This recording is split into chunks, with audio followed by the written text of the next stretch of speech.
Hello everybody and welcome to our Grade 12 Parent and Student Information session.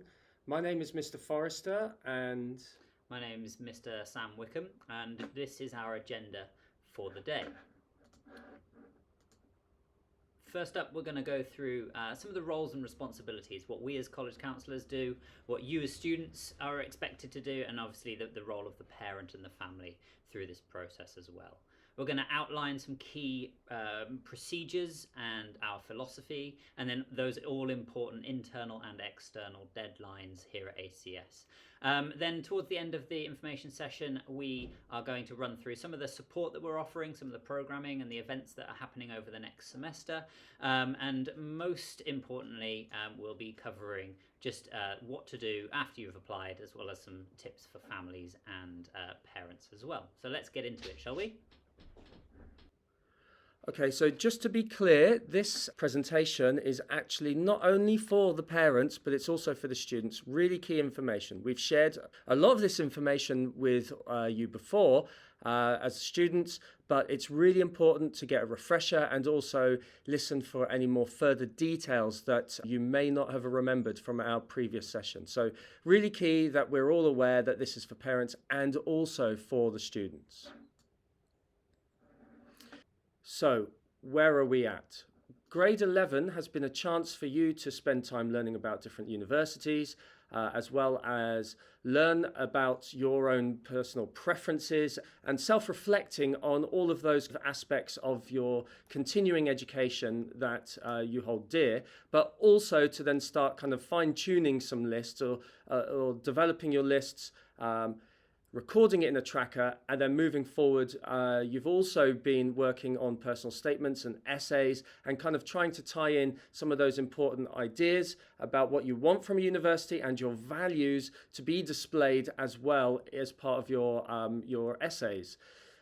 So now, grade 11 and that kind of counselling side of things is coming to a close, and now we're starting to look at the implementation stage, which is basically a little bit more transactional. By now, you should have a more firmer list in your mind of all of the places that you want to apply to. And by doing so, you'd have by now read a lot about what each university offers, how they tie into what you're seeking, as well as looking at the individual different courses and what they have to offer, and finding the kind of nuances and the specializations of each different course relative to each other. So now you would have read a lot about course descriptors if you're applying to the UK or abroad, and if you're applying to the US, you've been understanding a lot more about what it is that gives a sense of a US university and what makes it unique. So now, as part of the implementation stage, everything should now be coming together. Your understanding about what the university offers and what you bring to the university, understanding what particular courses may do for you, for your future goals and aspirations, and trying to now ensure that you have highlighted to them in the application that you are academically suitable and ready for those particular places as well. So senior year, grade 12, everything comes together. You get to start to see the rewards of all of that research and hard work and planning that you've been doing. This grade will also help to set your priorities, clarify your goals, and get your applications completed on time.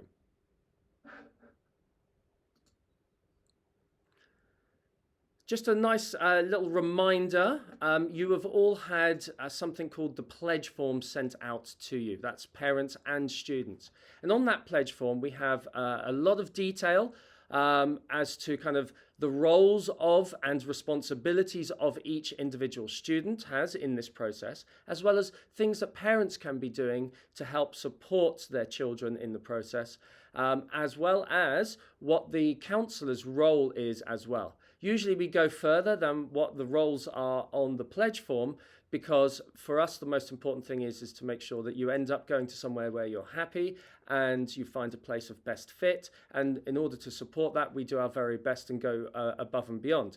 However, just to kind of remind you of A summary of some of those roles and responsibilities we can see here. So students' role and responsibility is to complete their applications on time, write the essays and statements, request the official documents and test scores to be sent timely. Counsellors will review your applications and essays and also submit the documents for you, including recommendations and references. And we also help to support you, your well-being and understanding of what needs to be done and when it needs to be done. We support you with that. Parents, your role in this is obviously to help to enable that your children are supported, their well-being is supported. Help with organisation, as we do as well. Encourage engagement in the whole process. So if this slide is new to you, then please do look back for an email where you will find the pledge form, just to kind of refresh what things you could be doing in the process and what each person's responsibility is. After all, we are working together with the goal that the student who is applying is best placed in an institution that enables, one, their goals to be met, but two, to make sure that it's a place where they can be successful. And by doing so, making sure that they are not going or applying to schools that are academically unattainable, and also conversely places that will also make sure they still challenge them as well. So not universities that will be particularly overly easy for them. So just really want to go through a few of the philosophical and procedural elements of the application here as well. So in grade 11, we introduced the idea of having a likely or safety in the list, as well as a match or target or possible university, as well as reach universities. It's really important to understand that the ratio of these is actually key in this process. Okay, so if students have got an average GPA and average predicted grades, which we'll discuss later on, predicted grades, and those will be sent out to you at a later date as well, more details to follow later on in the presentation. However, if students will be aware of where they are academically placed, and as part of that, it's so important to not be choosing universities on the list that are heavy on the reach side, ones that are beyond the GPA in which they are currently working at. Okay, so although it's very nice to have lots and lots of prestigious and stretching universities on your list, as long as those that are a reach university on your lists are not the main bulk of the list, that's the key point that we're trying to make. So making sure that there are more on the list that are academically in tune or matching to the academic record of the student as well is key. So things that we want to make sure that students have a balanced load with their application as well as with their general workload across the school. And this will have a knock-on effect on their well-being. So totally overstretching yourselves in your application list, where maybe, for example, you have over 10 universities in which you're applying with additional supplemental essays, may actually have an impact because of the amount of time that you're spending on them. They may have an impact on some of your academic subjects as well, because in grade 12, if, for example, you're doing the IB, you will start to notice that during the holidays and moving forwards, there are a lot of IAs to be done, as well as extended essays and all of the other additional features of the IB to be done. So do please bear in mind your course workload at school and try to counterbalance that when deciding what your final list will be like. Additionally, we want universities to know that our students are serious if they're applying to them. That means spending time researching the specifics of the universities and being well versed and understand the values as well as the academic level of each different university as well. So if you are applying to a vast array of lots of different countries in multiple countries, then how serious really can a particular student be about some of those that are on their list? Okay, and some universities may be aware of just how serious you are by the amount of care and attention and level of detail that you have given in the application. So please do bear this in mind. We also want students and parents to think very carefully about their options in terms of right fit, best fit, and choosing the right locations, choosing the right geographical area, the right education and social life for them as well. So having well thought out lists are key. What we don't want is students to be stressed out and overly worked, as kind of mentioned before and kind of implied as I've been talking. We also don't want classwork to suffer and grades to suffer as a result of the actual applications themselves as well, okay, as highlighted before. And also, decision making can be made before you have full information. So we don't want decision making to have been made before you really understand your choices, the information from each university, and so on. All right, so that's what grade 11 was about. We still have more university visits coming through the year, so please do utilize that, utilize those visits as well as fairs as well. And do make sure that you have popped into a few university events, open days and sessions as well. This helps you be more informed about those choices. All right, so there have been many questions at the start of the year about the predicted grade process, and I thought we would address them as part of this information session so that we're all on the same page. Firstly, for those IB students, at the end of grade 11, they all received some working at grades. These were grades which, if they were to sit the IB exams today or at that time, based upon the content that they'd already covered, these would be the grades they're expected to get. All right, so they're working at grades. These are a really good barometer of which institutions would be most appropriate for them. They've had a year of evidence, and those working at grades can be used to bring up a general indication of which universities might be most suitable, academically speaking. However, that doesn't mean that they are the actual predicted grades that students will use to make those applications when they come.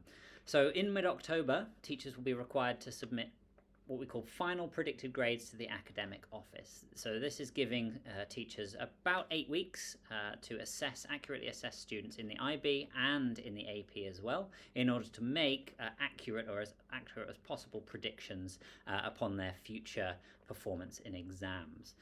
So mid-October is that time, and then after that period, teachers will be unable to change those predictions. They are locked in. Following that process, we do full checks. So the heads of department, the AP and the IB coordinators, they go through all of these predictions and they check them against their kind of transcript and their achieved grades in assignments, and just to check that there's no glaring discrepancies or potential errors. And then the college counsellors, we're involved, and the assistant principal for academics are involved in that checking process as well. Then, after the October break, we come back to school, and shortly after that week, students will be collecting a letter with their predicted grades, which they will then use to make applications to universities which require predictions. Not every university does, and certainly in the US, the majority of decisions are made on grade 11 performance in that transcript. In the UK, and potentially lots of European institutions, we are looking at predicted performance at the end of grade 12 examinations. So moving on, just to continue with the few procedures, a few questions usually come up about, well, what do I actually do when I have applied? And this is really important.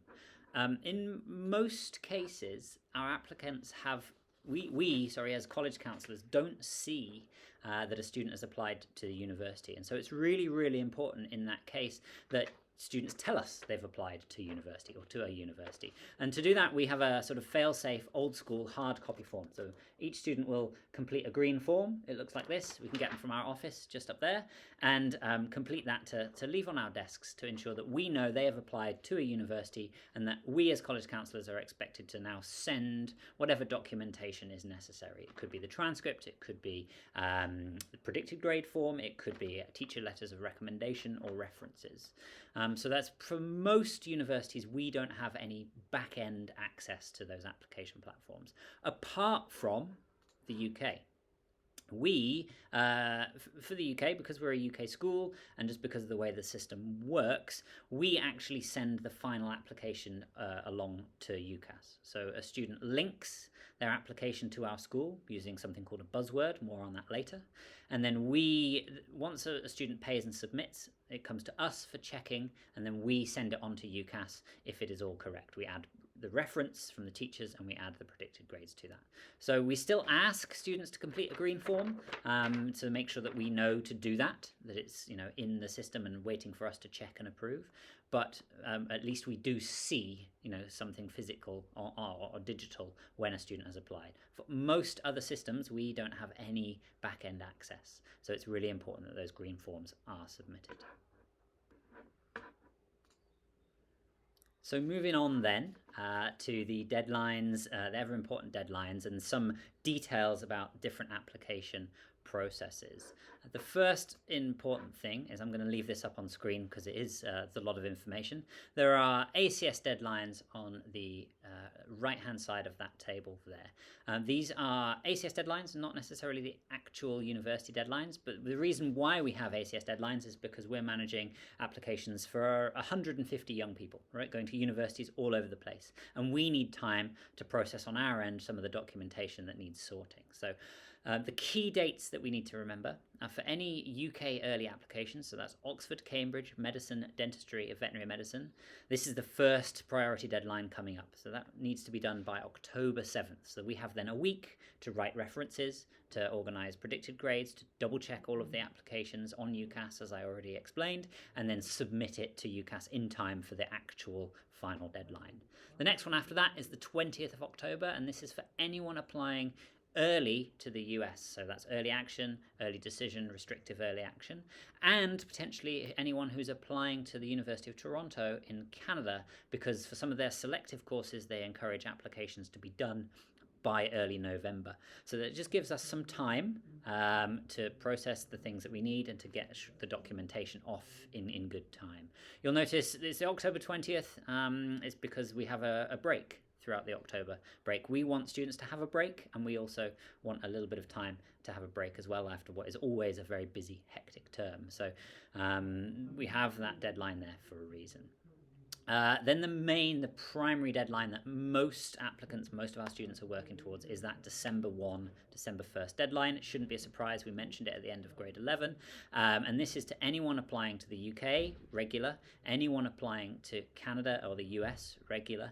And that gives us, again, the time between the December 1 and the Christmas break to get all of that documentation processed, to do all of the checks that we need, and to send everything off that needs to be sent off before the winter break. So December 1, all US, all Canada, all UK, and some Netherlands, Dutch and private university applications as well that have usually early January deadlines. We want to get those done and away well before Christmas. And then if you're applying elsewhere, some obviously have a slightly later start and have a much later application process. So just work with your college counsellors about those specific deadlines. Just a couple of things on the bottom there. We need to know the green forms are submitted well in advance of the final university deadline for anywhere that's not these countries listed on this table. Just in case we haven't been clear enough, another reiteration of these key deadlines. So that's October 7th for UCAS early applications to Oxford, Cambridge medicine, dentistry, veterinary medicine. October 20th for early decision and early application US applications, and then December 1st for all other applications for the US, UK, Canada and Netherlands. And we guarantee if you get those applications done by those dates, your application will get to the university with all the required documentation well in good time, and there will be no issues or hiccups, and we'll have time to check your application and it will be as good as it can possibly be. But please, please, please work with us to get those deadlines. So you've heard a lot about the deadlines with lots of phrases for different parts of different types of deadlines, right? A lot of our students apply to the US, so it's important to really kind of ensure that we understand what each type of application is. We've got two main types of applications to the US. We have a non-restrictive application type, and we've also got a restrictive application type. So with the non-restrictive types, it means you are not restricted in terms of your applications to other universities when applying to a non-restrictive. So this would mean regular decision, which is the majority of students applying will apply as a regular decision. It's also rolling decision and early action, as long as the early action is a non-restrictive early action application. So, first of all, regular decision. Most of the students across the world will apply as regular decision, with potentially one or two earlier ones in the mix as well. The next one is rolling decision. Rolling decision will occur throughout the year.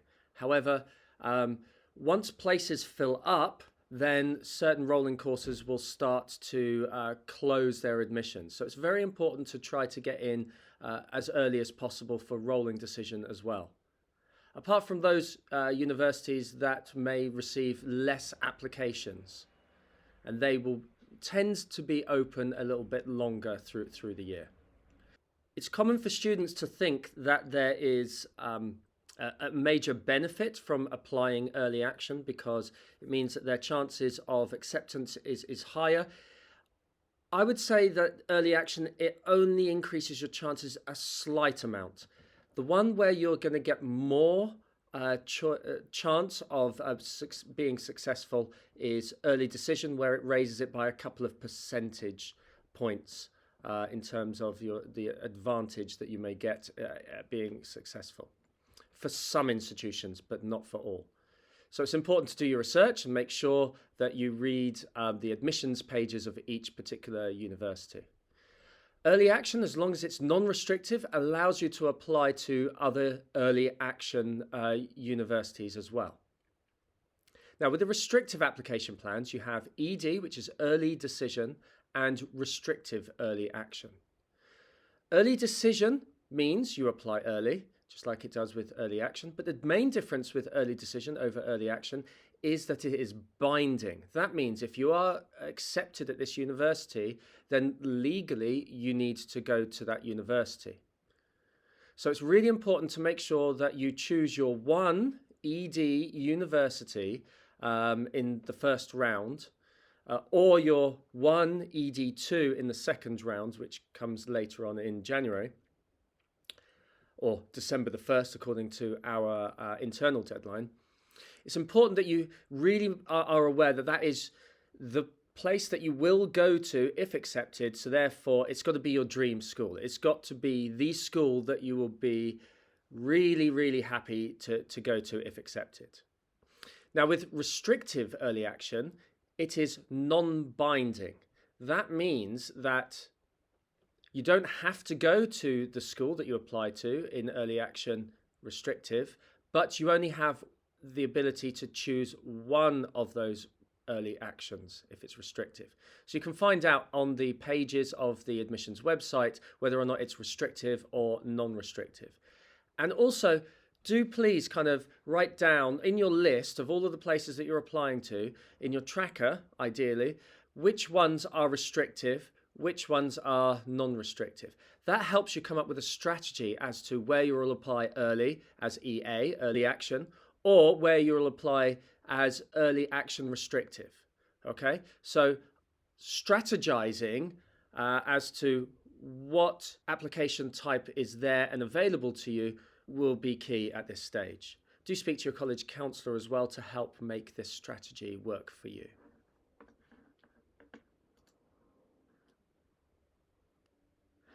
Now, over to the UK. Okay, so those of you who are applying to UK universities, as Mr. Forrester said, this is the vast majority of our students, but please feel free to skip ahead a couple of minutes if this does not apply to you at all. But those of you who will be applying to the UK, there are a couple of key points to bring up, most of which you should know about already. in the UK, most universities are publicly funded, and that means that we have a limit of 5 universities to apply to in the UK. There are a couple of small exceptions to this. There are a couple of private institutions that can be applied to outside of this 5, and if you're applying to medicine, dentistry, or vet med, you can apply to 4 of those courses and then 1 additional course elsewhere. We can also, for the few of you that will be applying to Oxbridge, you've got to choose Oxford or Cambridge.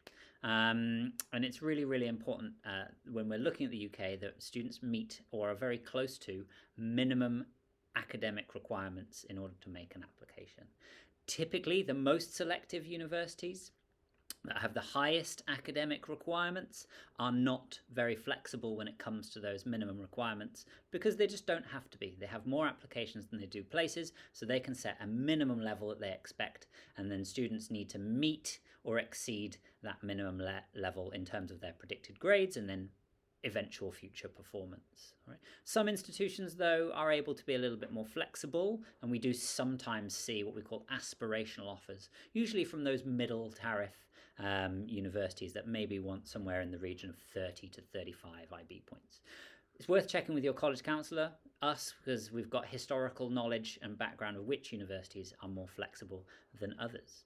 Just another reiteration of those deadlines, I'm sure you're sick of us saying it, is October the 7th for the early applications, medicine, dentistry, veterinary, Oxford and Cambridge, and then December 1st for all others. And that is because if you meet this deadline, we'll meet the university deadlines, we'll make sure that your application goes off, it's in good quality with all of the required materials, your predicted grades, a strong reference well before the Christmas break, and you will have offers by the time you come back, potentially in January for some universities. Not all. But you know, if we get those applications out early, you will often start getting offers back quite soon. For the UK, you've got to write a personal statement. We've all been working with you on this, and there is a workshop coming up on the 22nd of September. So please do come to that if you have yet to start your personal statement or if you need a little bit more support. 22nd of September, 3:45. Room to be confirmed, but it's very likely to be in the large classroom next to the college counselling offices. As I mentioned, often these offers that are made, decisions by universities are made upon conditionally achieving your predicted grades. So you are given an offer that is conditional on meeting a certain minimum academic performance.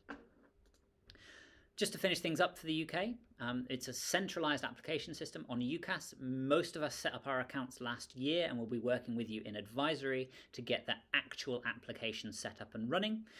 We write a reference for you, but we collate academic information provided by your teachers. You will all have submitted red forms last year with teacher recommendation requests, and we use that information that comes from teachers in this reference. We'd like to have a conversation with you about this reference at some point, but we won't be showing you the reference, just so that anyone is clear on that. Sometimes additional testing is required for some courses, so often students are made an offer based upon meeting a certain English language requirement, particularly if English is not their first language and they've only been studying in the UK for a year or two, and so that could be as part of an IELTS or a TOEFL assignment. Sometimes they have additional maths testing, for example the STEP qualification, for those often mathematical university courses.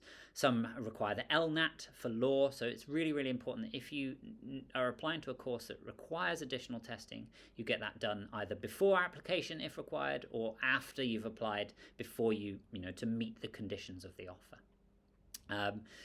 For those of you who may have interviews, the more selective courses, please, we are more than happy to support that interviewing process. We can talk to you about interview technique. We can help you with kind of voicing your ideas, certainly. We are not subject experts in every single subject, of course, so we will often encourage you to work closely with academic subject teachers to give you a little bit more of an academic grilling, if you like, on the kind of academic content that you might need or might be expected to know as part of the interview process. But speak to us if you're expecting an interview. For anyone applying to medicine, we are going to plan a proper interview preparation program through September, October, November, leading up to the interviews. Just a reminder about the UCAS process at the bottom there, but there is a buzzword to link your UCAS account to the school, and that buzzword is ACS Cobham 2023. We will have full advisory workshops in how to do this and this whole process in the next couple of weeks. But we do have that how-to guide ready already on our Schoology page if you wanted to get started. So moving on to other countries. The US and the UK do hold about 90% of the applications that our students apply to. However, the other 10% include mainly Canada, the Netherlands. We also have students that apply to a wider range of different places abroad, such as Spain and Australia and Japan and South Korea. So what we do say is make sure that you tell your college counsellor if you are applying to other countries other than the UK and the US. But for now, I'll just highlight some of the important things to know about applying to Canada and the Netherlands. So, Canada. If you're applying to a university in Ontario, you will be using the OUAC system. This is only for universities that are in Ontario. Obviously, there are a number of different provinces within Canada. If you were to apply to BC, British Columbia, there is also another site there as well, another centralised site called Apply Education BC for those in British Columbia.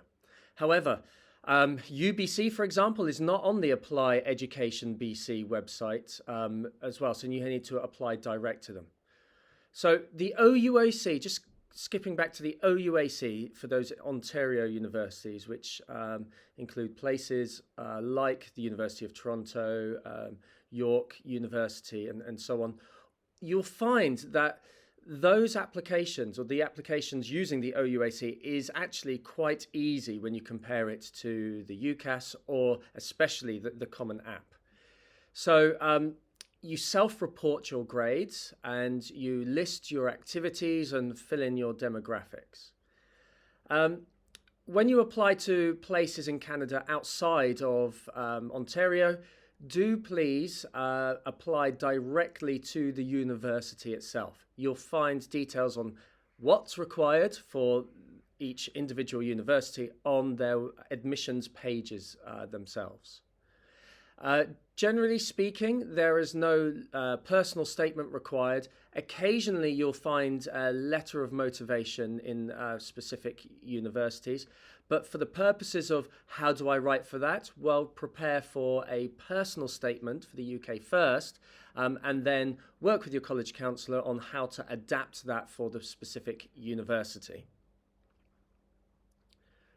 So the criteria for each university in Canada vary slightly, but most will not require that letter of recommendation, apart from places like UBC, which will also ask for an activities leader to write a letter of recommendation for you. Pay attention to the specific course requirements. For example, IB students, make sure that you are studying the correct maths for that particular university if, for example, you're applying to engineering or finance.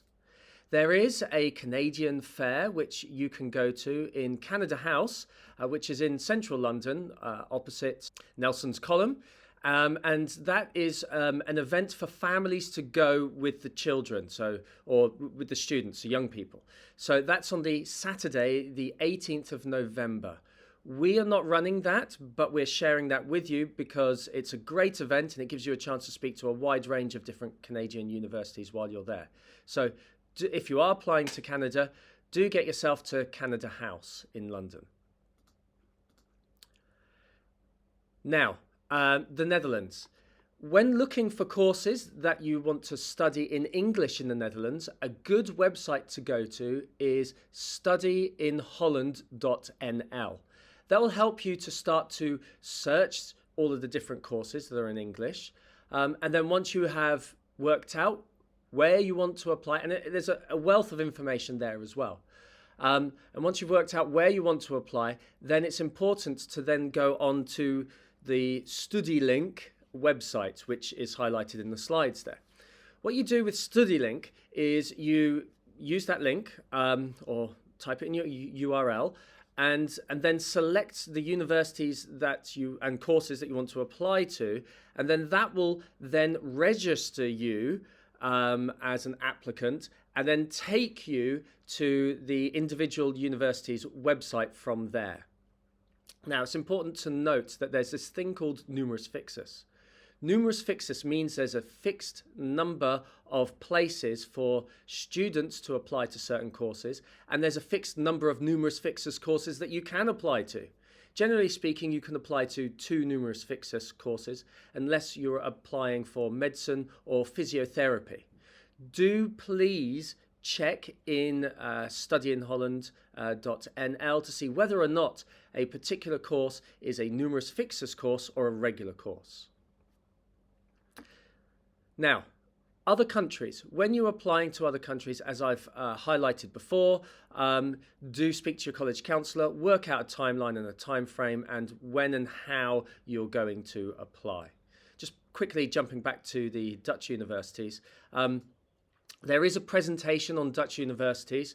The time is to be announced, and when it's going to happen will be posted on the calendar in Schoology. Now, just going through programming and upcoming events. Nice segue into events. So what we have is now we're in grade 12. The sessions for students have gone from 45 minutes to 30 minutes, one-on-one sessions. So the reason for this is because usually in grade 11 we're spending quite a lot of time trying to work out what the students' motivations are for trying to apply to certain places, as well as kind of driving those kind of more holistic conversations about what to do in the future. Now we're at 30 minutes, it becomes a little bit more transactional. We're in that application season. So some questions can be answered quicker, but then we also have a range of other kind of ways to support students outside of these meetings as well, such as the clinics that we're running to help support you in making sure that your Common App and or your UCAS platforms are up to date, and if there are any issues with those, you can drop in to ask some quick fire questions or complete a section with a college counsellor as well. So we do expect students and families to come prepared with specific questions or tasks. Let us know what these are in advance if you can, and book through our Calendarly links, which you can find at the bottom of our emails or on a QR code on our doors in the college counselling offices. Now, by now you'd have received an email discussing the situation with Dr. Hinchy and the students that were working with Dr. Hinchy. These students will be reassigned. Some of those early applications have been either assigned to myself or Mr. Wickham, especially those that are applying to the UK early. And you would have already have received an email about that from us individually as well to let you know that you're working with us. Those that were not on the UK early application cohort may have been reassigned to the new college counsellor. You've also received a message out from Mr. Bordegabel letting you know that there's a new college counsellor, and more information will be coming out as we progress along, but that new college counsellor will be ready to take you from where you were working with Dr. Hinchy and moving you forward. She's very, very experienced, and no doubt you will have a lucrative time with her. You will receive emails with tasks to complete, so do please ensure that you complete the tasks that are being sent out. Whether or not it's with the new college counsellor or myself or Mr. Wickham, please do fill out these tasks as they're sent out. We've also been sending out emails from the whole department, so you'll be receiving emails and have received emails from Cobham College Counselling at acsschools.com.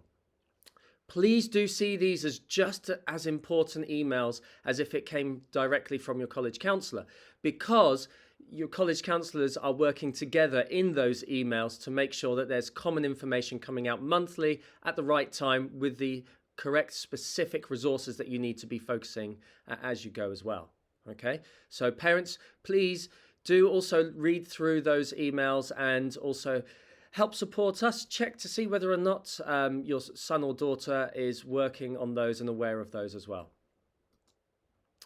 If you want to review written work, you must share this with us in advance. 2 or 3 days is good enough before the meeting. So that means if you want to share a personal statement to read it before you walk in, please give us that time. So, looking at the student to-do list. What we have asked you to do in those emails is to complete a form called Moving On from ACS Cobham. It's a Google form. And in there's a series of questions, very easy questions. Where are you applying? Could you upload your personal statement here? Are you applying early or not? So there's a range of different simple questions for you to fill out, but please do send that to us. So we've got all of the updated information that you may have kind of changed over the summer, or new ideas may have sprung to mind. So please do share that with us, okay? Do also make sure, as a priority on your to-do list, after getting that form done, is making sure your Bridge U University shortlist is up to date as well. We do look at your Bridge U account. We find that it's a very, very, very important tool to use as college counsellors. It's actually also a very useful tool for you as well if you engage in it effectively as well. So please do use the Bridge U platform and keep things up to date. Do share any relevant work that you would like to be reviewed, as I've mentioned before. But here's something key in bold writing is emails. Please read them, okay? The main way that we send out information is through emails. We don't have a class with you, so we do expect you to be looking at your emails. And this year we have a new Instagram account as well. And inside that Instagram account, you will find a range of different university application updates, as well as useful information about applications in general. On there also are the university's visit list. You'll find this in Schoology, you'll find it in the Instagram account, you'll find it at the front door of the corridor, you'll find it listed in the parent newsletter, you'll find it everywhere. Do please check to see regularly when certain universities are coming in to visit, so it gives you the chance to ask questions to universities and get a good feel about those places that A, you're either applying to, or B, kind of thinking about maybe whether or not I want to add a particular institution to my list. In Schoology, you will find a calendar. In that calendar, you will find all of the different events, whether it be university visits or whether it be workshops that we're doing with students, or whether or not just be a fun university apparel day. You will find it in the calendar in Schoology. You'll find the college counselling section in Schoology under group. See group as another word for community. And then inside there, you'll find another kind of tile that has college counselling, and the picture behind me here will be on that tile as well. So it's not difficult to see. Now, inside the Schoology, you'll also find all the same resources that were there before, which include, which were in the PSL before, which includes the grade level specific resources, a welcome overview, university processes and resources. So if you're applying to the UK or the US or Canada, you'll find all of the specific targeted information for each of the processes in there, as well as stuff to do with your personal statements and essays in there. There's a section on careers and also careers talks as well. So it's a really useful place to get your resources from, to spend a bit of time, please, familiarizing yourself with what we have in there, and do look for the advice and the guidance that you find in there as well. Now, don't forget to use that calendar where you'll find all of our events there too, including those visits. Speaking of visits, here are some upcoming events to be aware of. We've got the University Apparel Day on the 16th of September coming up. It's on the Friday. Come in with a university hoodie or t-shirt, and you can wear jeans to match that. Staff like this because it gives us a chance to wear jeans. You've also got a range of different US college mini fairs coming up as well. From the 19th to the 26th, between 9:30 and 10:45, all are welcome. Parents and students and family members can come. It's in the high school library, and in each of these mini fairs you'll find a number of different universities with a stool or table or booth, and ready there to give you pamphlets and information, and also to answer any questions that you might have. It's really good to come to a visit or a fair with a set of questions before going in, so you can be a lot more targeted in getting your information. Also, we have a US and UK workshop for your writing. So the US essay workshop is on the 20th after school, in September the 20th after school. The UK personal statement workshop is on the 22nd after school as well. These sessions are actually designed for students that are maybe struggling to get this written. We will go through some of the common features that a lot of these personal statements or essays often include, and to help make sure that you're moving forwards in this process. All right. Obviously, the students have had time to support them and introduce and to give feedback as well. Last year we had the English classes where we showed all of the students how to write the personal statement and the US Common App essay. There are additional essays for students to do, like supplemental essays, which we work individually with students on. So they've had that English class, as well as written feedback, and some students have also had sessions where they've gone through the personal statement with their college counsellor. But these sessions are designed for those that are struggling. So if this is you, or if you think that your son or daughter would benefit from one of those, do please encourage them to come. Additionally, we have a Fulbright College Day coming up on the 24th of September. Again, like the Canadian Fair, this is an externally led event, but it's really, really important to share this with you. It's on a Saturday between 1 and 4 o'clock on the 24th. It's really important to share with you because there you'll find a vast array of different universities from the United States there. And it's the largest one in the UK, has the largest number of universities there. So if you are university bound, then please do put it in your diary and come along. Speaking of the US, I just really want to talk now a little bit about the financial aid and scholarships associated with an application to a university in the US. So the first thing to note is scholarships. Scholarships, you will find a lot of information in Schoology about scholarships for students applying to the US. There are universities that have scholarships for international students as well as US citizens as well. So do spend time getting organised, working out what scholarships that you or your son or daughter may be eligible for, and speak to your college counsellor about which ones that you are looking at applying to as well, and get organised. Come up with a time frame of when things need to be due in by, and speak to your college counsellor and get to work on fulfilling the requirements of each of those scholarships. Now, moving on to general, more financial aid related things. If you are a US citizen, there's a form that you need to complete called the FAFSA. You'll find a checklist on the things that you need to be aware of in the FAFSA inside the grade 12 Schoology page, okay? As well as more information other than what I'm saying now in that page as well. Make sure that you apply as soon as possible after the October the 1st. you can see a web link there. Just type it in your URL, and that will take you to the pages related to FAFSA. The key thing for you to be aware of is that you need to check the financial requirements of a university. Work out whether or not you qualify for residency.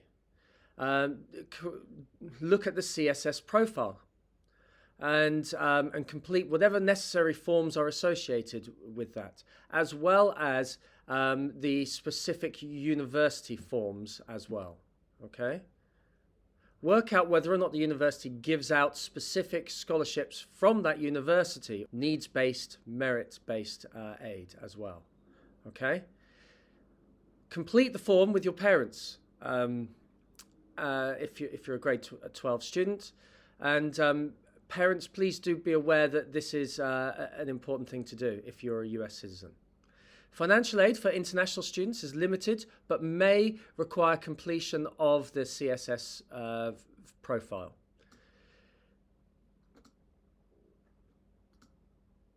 US financial aid information is also on Schoology, as mentioned before. Now, tips for families.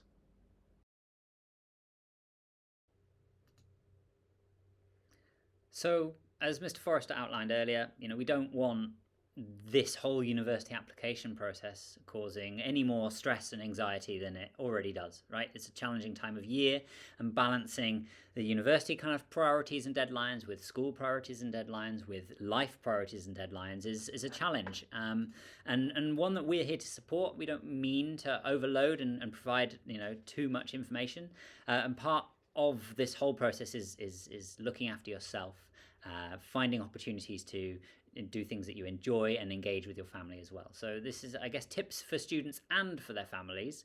Family, parents, if you can encourage your young person to do these things, that would be wonderful. But sleep, we all know the importance of sleep, right? I always need a good night's sleep. Otherwise, I'm pretty cranky, and I'm sure other people feel the same. So please try throughout this whole process the next year, get enough sleep, right?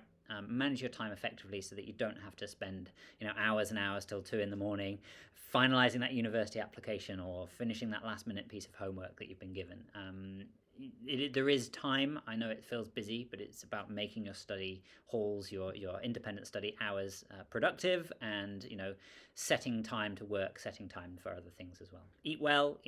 A good activity might be cooking with your family, sitting down for a proper meal, and all of that. So please do make your time to eat well and have family time as well. We all know the importance of exercise. I'm not here to lecture at you, but if you haven't been involved in school sports for a year or two, maybe do something active, maybe do something slightly different. And the most important things, I think, for families and students are on the bottom here, right? This is your process. This is your direction. This is your future. It's not your friends. It's not your colleagues. It's not the peer that got maybe a better mark on that test than you. It is your process. These universities are evaluating you as individuals, and it will be, making decisions on you, not anyone else. So please don't compare yourself to others. Please don't, think that you're doing something wrong or not the right thing. Stick to what you want, what you're looking for in your future, your preferences, and it will work out. We will be there to support you with this, and whatever happens over the next couple of weeks and months, you'll know that you've given the best account of yourself, and not worried about what others think and what you feel you should be doing in comparison to others. So please do remember that.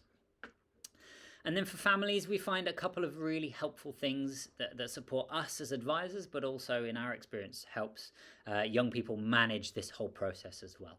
A key one I would suggest is having a specific time of the week or every 2 weeks to discuss this university applications, so that it doesn't bleed into every facet of your life, of your family time. It could be 6 o'clock on a Tuesday just before sitting down to dinner. It could be a Saturday morning, but have a time, if you can, that you're going to speak about university applications and this progress, so that the young person doesn't feel constantly harangued, but also that that you can have time to work on a specific goal in between each meeting, in in between each discussion. So we'd really encourage students and families to set a time in their week, maybe every 2 weeks, to actually discuss this formally with nothing else happening, nothing else going on. And you can give, half an hour to, this is where I'm at, this is what I need support with, and this is what you can do to help me in this process. This is what I need to go next. Perhaps using the dates and deadlines we've identified in this presentation, set up the calendar for the next 3 or 4 months, break things down into individual goals. Priorities might be right now choosing the specific universities, or it might be writing that personal statement or that supplemental essay. But manageable goals over the next couple of weeks and months will really help this process go much more smoothly. Of course, we want you guys to be thinking still about university options. Most things should be, as Mr. Forrester said, finalised by now. But there are certainly some things families can do to make this process easier or more straightforward for the young person. The first thing is financial considerations. We understand that money is sometimes, a challenging thing to discuss, but we believe it's really, really important to have those conversations. Exactly what finances are available for a young person to study, to use towards their future studies, and how those finances might be stretched over 3 or potentially 4 years, potentially 5 years, depending on the course and the subject and whether or not a master's is included in that financial consideration or not. So please be very clear. Set a limit. This is what we have available. It will really help us, and it will really help your young person to know what is and isn't realistic. The last thing we want is for somebody to spend 20 to 30 hours on supplemental essays, application forms, and get accepted to a university they really want to be attending, to find out that it's just not financially feasible for you or your family. So please take the time to have that financial chat. Be clear on geographical limits. We find that a young person might want to live in Hawaii. Be great, on the beach, surfing all the time, beautiful country, beautiful state to live in, of course. But geographically, it might be a little bit more challenging across time zones. It might be a little bit too far away. It might be a little bit expensive in terms of travel. So please have those kind of geographical limit conversations. Where is and isn't realistic? It could be where your family live, or you have a support network already, or it could be within a certain number of hours of travel, perhaps. And this is the same for the young person. How far away do you want to be from home? Is it too far away? Is it too close? That's also a consideration also. And please, again, academically, we encourage our families to be optimistic, but also to be realistic. We don't want to be setting any of our young people up for failure. So having realistic conversations, realistic expectations about the level of academic attainment and what doors that kind of opens in the university application process. Finally, a couple of extra small points there. If there are any additional standardized testing, that could be IELTS, that could be TOEFL, that could be the SAT perhaps, then please do encourage your young person to sign up. Often there is a fee required to pay for these tests, so that might result in a credit card needing to be available or something along those lines. And then again, BridgeU, we've already talked about why this is important for sending documentation, so please try and keep those updated. There was supposed to be another graphic, but it obviously hasn't appeared. But if you are interested in doing a little bit more reading, into getting into a little bit more nitty-gritty detail about what is actually happening behind the scenes of these universities when they're making decisions, when they're reading applications, there's loads of helpful, interesting, mostly non-fiction or kind of memoir books or sort of expose books and articles that might be worth reading for families. I'd really encourage you to do that. There's lots of information and advice from US and UK universities on the application process and what goes into the selection process for institutions. There's lots of really handy blog posts and articles out there. And we've collated what we think is a useful list of articles, books, podcasts, news, advice documents in the parent reading and listening list. This is on Schoology, it's under grade level resources, and it's just called parent and student reading list there. So please do spend some time and have a look at that.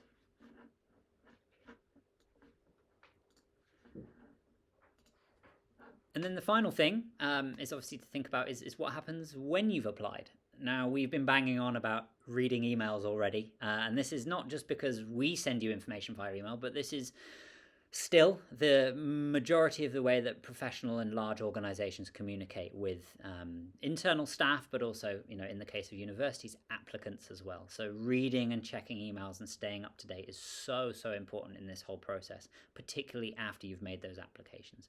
Almost every university you've applied to will send you follow-up information. It might not be immediate, it might take a few weeks to come through, but they will be sending you follow-up information, portals to set up and log into, places to send potentially documentation if they want it to come from you rather than from us. So it's really important to check and read these emails, to action anything that they expect of you. Time and time again, we get information from students or contact from students in May and June going, oh, how do I register for accommodation? You've been emailed this information already. Typically universities are in touch regularly and often with information via email. So really, please check and read those emails. Really important.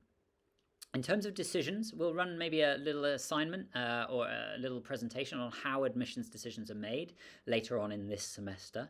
But essentially, you'll start receiving decisions from, could be as early as end of October, all the way through to May, depending on when you apply and depending on how long the university takes.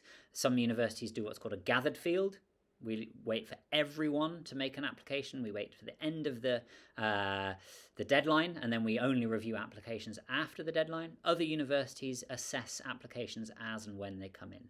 So you could have an offer feasibly a couple of weeks after you make your application, or it could take 6 months. It simply depends on the institution and oftentimes the course as well. So reading emails, checking portals, actioning information so that universities have everything they need to make an accurate decision as soon as possible will help you. So please, if there's one message from this session, it's check and read your emails. That's it from us. There's a few final thoughts coming up, but thank you very much for your time.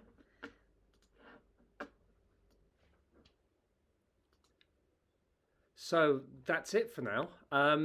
If this presentation has posed any further questions, please do not hesitate in getting in touch with us. You can see our emails there. By now, all of you should really know those emails, and will be available also for you in person, either through a meeting or during the Q&A during the up and coming open house, which is on the 29th of September.